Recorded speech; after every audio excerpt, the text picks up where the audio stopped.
திண்டுக்கல் மாவட்டம் ஜி குரும்பட்டி கிராமத்தில் 12 வயது சிறுமியை கற்பழித்து மின்சாரம் பாய்ச்சி கொலை செய்த குற்றவாளி தொடர்பான வழக்கை சிபிஐ விசாரணைக்கு உத்தரவிட வேண்டுமென வலியுறுத்தி சென்னை சேப்பாக்கத்தில் வீரத்தியாகி விஸ்வநாததாஸ் தொழிலாளர் கட்சி சார்பில் மாபெரும் கண்டன ஆர்ப்பாட்டம் நடைபெற்றது.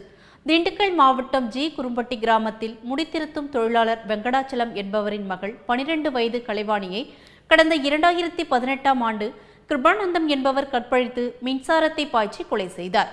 இவ்வழக்கில் முக்கிய குற்றவாளியான கிருபானந்தம் விடுதலை செய்யப்பட்டுள்ளதால் விடுதலை குறித்து தமிழக அரசு மதுரை கிளை உயர்நீதிமன்றத்தில் மேல்முறையீடு செய்து தண்டனை பெற்றுத்தர வேண்டும் எனவும் இவ்வழக்கை சிபிஐ விசாரணைக்கு உத்தரவிட வேண்டும் எனவும் வலியுறுத்தி சென்னை சேப்பாக்கம் விருந்தினர் மாளிகை முன்பு வீரத்தியாகி விஸ்வநாததாஸ் தொழிலாளர் கட்சி சார்பில் மாபெரும் கண்டன ஆர்ப்பாட்டம் நடைபெற்றது.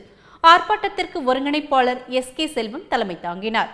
ஆர்ப்பாட்டத்தில் முதலமைச்சர் எடப்பாடி பழனிசாமி மற்றும் சட்டத்துறை அமைச்சர் சி.வி. சண்முகம் ஆகியோர் சமூக நீதியை காத்திட ஆவண செய்ய வேண்டுமென வீரத்தியாகி விஸ்வநாததாஸ் தொழிலாளர் கட்சி சார்பில் கேட்டு இங்கு கட்சியின் ஒருங்கிணைப்பாளர் ஏ.கே. செல்வம் வலியுறுத்தியுள்ளார்.